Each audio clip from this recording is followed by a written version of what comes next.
किसान भाइयों नमस्कार। ये कद्दू की फसल में सिल्वरिंग की जो समस्या आती है, पत्ते चांदी जैसे चमकने लगते हैं, गर्मियों में ज़्यादातर आती है। तो ये ऐसा ही खेत था इसमें सिल्वरिंग थी और ये करीब अब हो गया है, कितने दिन का हो गया विकास भैया? 50 दिन का। तो ये जो शुरुआती पत्ते हैं आप देख सकते हैं, इसमें बीमारी या समस्या थी जो भी है, और उसके बाद की जो फसल है वो अच्छी ग्रीन दिखेगी आपको, है ना। तो इसमें जो शुरुआती पत्ते हैं वो तो विकास भैया से हम ये समझने की कोशिश करेंगे कि क्या किया कि ये समस्या से निजात मिली, है ना। और इसमें और भी एक बीमारी की बात करेंगे हम, जिसको हम फाइटोप्थोरा बोलते हैं। और ये कद्दू की एक बड़ी कद्दू वर्गीय फसल, मतलब आपकी भले आप गिलकी लगा लो, भले आप खीरा लगा लो, करेला है, तो सब में ये समस्या लौकी में भी आती है। कद्दू वर्गीय फसल की बड़ी समस्या है। तो ये दो चीज़ों पे बात करेंगे। तो पहले सिल्वरिंग से शुरू करते हैं। हमारे साथ विकास भैया हैं गौली पलासिया से। ये इस खेत में कद्दू का दूसरा साल है। तो बताएं क्या समस्या आई थी, क्यों आई थी, और फिर अपन ने क्या किया इसके लिए थोड़ा सा। सर एक तो गर्मी तेज थी, हाँ, और बारिश हो गई। अभी इसकी उम्र क्या होगी? ये सर करीब 45 से 50 दिन। 45 से 50 दिन की कद्दू की फसल है। देसी बीज है, बड़ा कद्दू जो 40 किलो तक या उसके आसपास जाता है ना। तो ये गर्मियों में लगाया हुआ था और इस साल यहाँ तेज धूप थी, तो लगभग हर खेत में ये सिल्वरिंग की समस्या आई जी, है ना। तेज धूप होने के कारण मई में बारिश हो गई।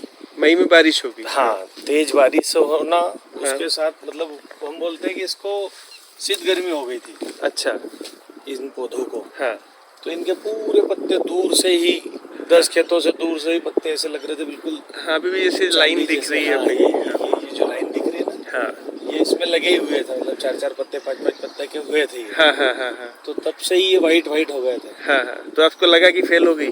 हाँ, तो लगा क्या, सबको ही लग रहा था कि कद्दू तो इस साल खत्म हो गए। हाँ, फिर थोड़ा सा आगे बढ़े, हाँ, स्प्रे करे वेक्टर के, हाँ, प्रोडक्ट डले, हाँ, फिर आगे चले उसमें, हाँ, अब जाके खेत में भर गया और काफी अच्छे है। हाँ, फ्लावरिंग पे भी आ गया है। हाँ, कहीं कहीं तो आ गया, फल आ गए। हाँ, फल सेट होने का समय आ गया। हाँ।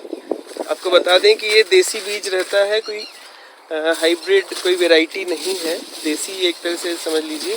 और ये लोग खुद तैयार करते हैं, किसान खुद भी, है ना। तो कभी बहुत सारे लोग पुराने वीडियो देख के मुझसे बीज की बात करते हैं, तो अब हमने 2 किसानों को मना लिया है कि वो बीज भेज देंगे। तो कभी आप मांगेंगे तो उनका नंबर मैं दे दूंगा, तो बीज आपको इन लोगों से मिल जाएगा, क्योंकि मैं तो उसके लिए बीज देने के लिए उपलब्ध नहीं हूँ, ये लोग आपको दे देंगे। तो ये देखिए, ये मादा फूल है ना। ये देखिए, अब इसमें क्या है कि एक चीज़ समझिए, जो सड़न लगती है तो एक ये इस कीड़े से फैलती है। ये छोटा सा बैठा हुआ आपको दिख रहा होगा इसके ऊपर। तो यहाँ जो फाइटोप्थोरा का मान लीजिए इन्फेक्शन हुआ है ना, तो किसी कोई फल सड़ रहा है और ये उसके ऊपर बैठते हैं। फिर नए जस्ट अभी देखिए, ये फूल खिल के रुका ही था, उसके मुंह पे इन लोगों ने अपने अंडे दे दिए या फिर बैठ गए। तो इस तरीके से ये बीमारी थोड़ी सी बढ़ती है। पर आप मान के चलिए कि बीघे में लगभग 250 पौधे आते हैं, और एक पौधे से भी अगर अपन ने 15 किलो का फल ले लिया तो आपका लोअर एवरेज आ जाएगा। और अगर आपने 2 फल ले लिए 15 किलो के या 40 किलो का एक ले लिया, तब तो आपका बहुत अच्छा प्रोडक्शन आएगा।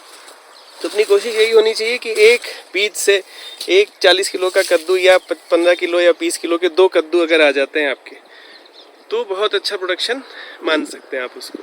पर दुर्भाग्य की बात है कि इतना भी नहीं आ पाता, क्योंकि एक तो किसान इसमें कुछ न्यूट्रिशन देने से बचते हैं जनरली। क्या कहते हैं विकास भैया? हाँ, लोग मानते हैं कि ये ऐसे ही हो जाता है। नहीं, न्यूट्रिशन का ही कमाल है। न्यूट्रिशन मिलेगा तो अपन ने डाला हुआ है इसमें जी। अपने नाइट्रोजन, फास्फोरस और पोटेशियम, ये सब माइक्रोन्यूट्रिएंट सारे, जिंक, मैग्नीशियम, आयरन, ये सब डले हुए हैं, और मित्र सूक्ष्म जीव भी डले हुए हैं, है ना। बहुत सारे लोग ये बोलते हैं कि कद्दू का बीज लगा दिया है, वो अपने आप बड़ा हो जाएगा और अपने आप फल आएंगे।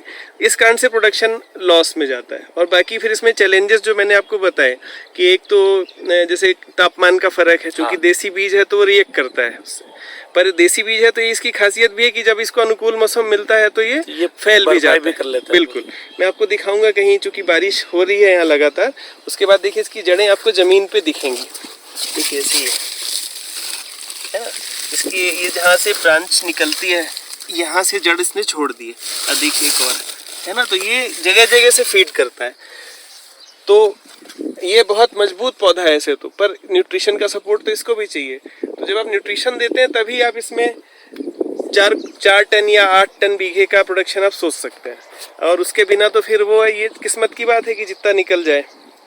तो एक तो मौसम का चैलेंज मैंने बताया, दूसरा ये फाइटोप्थोरा मेन समस्याएं हैं इसकी, है ना। तो ये है, फिर एक फ्रूट फ्लाई का अटैक आता है, फल मक्खी, अभी तक तो देखी नहीं, सुनहरी मक्खी जिसको बोलते हैं, वो उसके अंडे देने वाली जगह से घाव बनाने की क्षमता होती है, और वो कद्दू के ऊपर घाव बना देती है, और फिर वो फल धीरे से सड़ जाता है, क्योंकि उसमें पानी के साथ साथ बाकी चीज़ें भी चली जाती हैं। तो ये है, अपन एक चीज़ ये ध्यान रखें कि एक बेल से मल्टीपल कद्दू सेट करने का वो ना सोचें कि एक बेल में 4 कद्दू लग जाएंगे। एक एक करके 4 लग सकते हैं, पर एक साथ 4 नहीं लगेंगे। उस कारण से कुछ फल आपको मरे हुए दिखेंगे, वो बीमारी से नहीं है, क्योंकि अगर एक कद्दू सेट हो गया है तो फिर पौधा उसमें और नहीं लेता। जैसे ये वाला फल है, तो ये तो ज़मीन में भी टच नहीं है, तो फिर भी ये मर रहा है, क्योंकि आगे पीछे कहीं एक पौधे ने एक फल ले लिया होगा, तो न्यूट्रिशन उस तरफ चले जाने लगता है, तो फिर आगे फल नहीं लगते। चूँकि ये बड़ा कद्दू है ना, छोटे कद्दू की बात नहीं कर रहे हैं, छोटे कद्दू की बायोलॉजी थोड़ी अलग होती है इससे। तो ये है 2 समस्याएं और कद्दू का खेत। विकास भैया और कुछ बताना चाहेंगे, कोई सावधानी? जी बस यही है, न्यूट्रिशन का ध्यान रखें। हाँ, और बस पानी से बचे थोड़ा सा तो ज़्यादा अच्छा है, क्योंकि हाँ, एक चीज रह गई अपनी कि कद्दू के खेत में पानी अगर रुकता है तो ये जो अपना फाइटोप्थोरा है ये पानी के साथ साथ फैलता है। पानी इसके लिए माध्यम का काम करता है। तो इस जैसे पूरे खेत में एक भी डबरा होगा, अगर इसमें नहीं है पर मान लीजिए कि अगर होता और वहाँ पानी रुकता अलग से दिखता, हाँ, तो वहाँ बीमारी वहाँ से शुरू होती और धीरे धीरे पूरे खेत को कवर में ले लेती है। तो उससे बचें, ढलान वाले खेत पे ही लगाएं, पानी निकल जाए जहाँ से। तो ये है, मेरे ख्याल से आज के लिए काफ़ी है कद्दू के ऊपर। बहुत धन्यवाद।